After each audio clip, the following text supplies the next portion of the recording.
कि जो sports university आने वाली थी वो आप ही की पार्टी और आप ही के नेता ने एक मराठवाड़े को बहुत बड़ा नुकसान दिया। स्पोर्ट्स यूनिवर्सिटी पूना लेकर बहुत अच्छा सवाल आपने ये किया, इसलिए मैं बोल रहा हूँ कि वो जो इसका मुद्दा उठाने वाला भी नादान है। और नादान खासदार को पूछो किधर यूनिवर्सिटी आई थी, उसका प्रस्ताव किधर माना गया। भाई आने के लिए तो प्रस्ताव मंजूर होगा ना, तभी तो जाएगा। एक चीज आई नहीं और चली भी गई। अरे नालायक हो, नॉलेज तो सही रखो बोलना। जानता राजा है ये, उसकी तो तैयारी नहीं है सबको करीब करने की। नहीं, जानता राजा के माध्यम से हम अपने पार्टी के विचारों को लोगों तक ले जा रहे हैं और उनको ये बताना चाहते हैं कि हम और हमारी पार्टी और हमारा नेता क्या कर सकता है, उन्होंने क्या किया है, ये लोगों तक हमारे विचारों को पहुंचाने का काम कर रहे हैं। आने वाले समय महानगर पालिका का इलेक्शन हो, विधानसभा का इलेक्शन हो, पार्लियामेंट का इलेक्शन हो, हम अपनी ज़मीन को बनाने का काम कर रहे हैं। जी, आपके पूरे भाषण में सिर्फ एमआईएम का ही नाम था, इसलिए मेरा ये सवाल है। देखो आज आप गठबंधन में शिवसेना से। देखिए, एक सबसे पहली बात तो जो तुम समझ रहे, यहाँ का विषय और मुद्दा उस टाइप का था। यहाँ लोगों के मसाइल इतने ज़्यादा थे जो मेरे को उन्होंने लिख कर दिया। वो मसाइल 7 सालों में जो पार्टी यहाँ आमदार और खासदार नहीं सुलझाए, उसको लेके मैंने कहा कि 7 साल में जो काम तुम्हारे इन लोगों ने नहीं किए वो हम करेंगे। महानगर पालिका में महापौर बनेगा? बिल्कुल, महानगर पालिका में शिवसेना, कांग्रेस और राष्ट्रवादी कांग्रेस पार्टी का ही मेयर बनेगा इंशाअल्लाह। राष्ट्रवादी की तरफ से किस मौजू पे है वो और किसके आदेश पे हो रहा है? देखिए, शरद पवार साहब एक हमारा एक ऐसा नेता है जिसको हर जात बिरादरी के लोग मानते हैं। और जात बिरादरी के लोग इसलिए मानते हैं कि जब भी जिस बिरादरी के ऊपर आफत और मुसीबत आती है तो ये इंसान खड़ा रहता है। ये ऐसा नेता जिसका नाम शरद पवार है। जानता राजा इसलिए कहा जाता है कि हिंदू और मराठा समाज के अंदर बड़ी राजा बोलते हैं, मराठी के अंदर में जो पानी देने वाला बड़ी राजा, यानी आसमान से पानी बरसने वाला बड़ी राजा। लेकिन ज़मीन पर आने वाली मुसीबतें अगर हुकूमत के अंदर,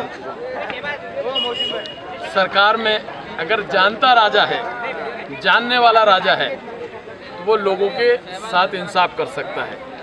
अगर इसकी बात अगर मैं बोलूं, जब खेती वालों पर कर्ज बाजारी हो गई और काश्तकार परेशानी के शिकार हो गए, तो 78,000 करोड़ का कर्जा माफ करने वाला एक ही देश में नेता था जिसका नाम जानता राजा शरद पवार।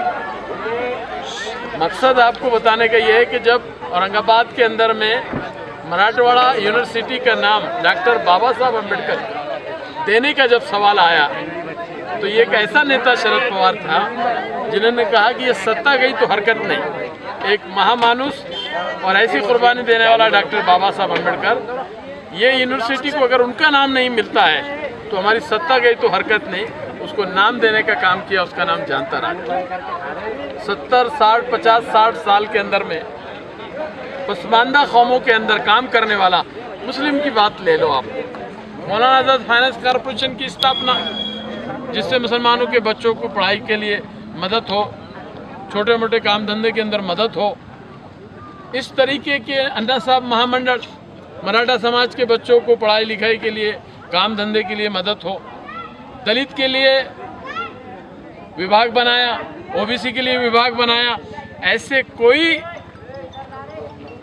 सब्जेक्ट नहीं है जिस पर शरद पवार साहब ने काम किया। महिला को सशक्तिकरण करने का मामला हो, महिला को अधिकार देने का मामला हो, महिला को अधिकार दिलाने का मामला हो, अगर किसी का नाम महाराष्ट्र के अंदर में लिया जाता है तो वह जानता राजा शरद पवार है। सर, अभी आपने मराठवाड़ा यूनिवर्सिटी की बात की है, ये सभी जानते हैं कि शरद पवार जी ने बहुत मेहनत की थी उसके लिए, लेकिन एक तरफ आप ये भी देखिए कि जो स्पोर्ट्स यूनिवर्सिटी आने वाली थी वो आप ही की पार्टी और आप ही के नेता ने एक मराठवाड़े को बहुत बड़ा नुकसान दिया। स्पोर्ट्स यूनिवर्सिटी पूना लेकर। बहुत अच्छा सवाल आपने ये किया।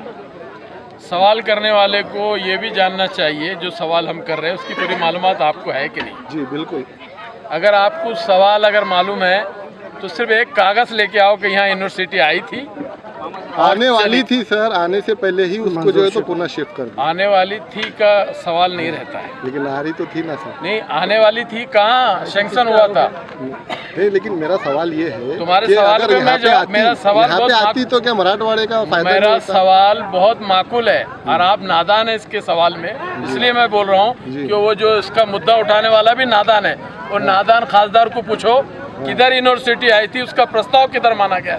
भाई आने के लिए तो प्रस्ताव मंजूर होगा ना, तभी तो जाएगा। एक चीज आई नहीं और चली भी गई। अरे नालायक हो, नॉलेज तो सही रखो बोलना। नालायक जी तुम्हारे को ये नहीं है सरकार के अंदर में। तुम कहते हो कि करोड़ी के अंदर में थी, करोड़ी में तो जो जमीन ली गई है तो वो जमीन के ऊपर तो दूसरे गवर्नमेंट के सब्जेक्ट उस पे लाए गए। बोलने का मतलब है कि ये आई नहीं। सुनिए ना, यहाँ ये जो जितने आंदोलन चालू है मेरे बात, ये बेफुजूल है, बेवकूफ, एक नंबर के बेवकूफ। एक लेटर लेके आना है, तुम जो बोलो मैं जो है तो अपनी सियासत छोड़ दूंगा। पालक मंत्री को काले झंडे बताना। अरे तुम काले झंडे बताओ, गोरे झंडे बताओ, फायदा क्या है उससे? तुम बेवकूफ लोगों को क्यों बना रहे हो? तुम अगर सही हो तो एक लेटर मेरे पास लाओ कि ये लेटर सैंक्शन हुआ था औरंगाबाद में स्पोर्ट यूनिवर्सिटी का, और सैंक्शन हुआ लेटर निकाल के पुनः लेके चले गए, तो फिर तुमने मुझसे बात करना चाहिए। चलिए, इससे लेकर शहर तक हर खबर आप तक सब्सक्राइब कीजिए औरंगाबाद तक। Like, subscribe and press the bell icon.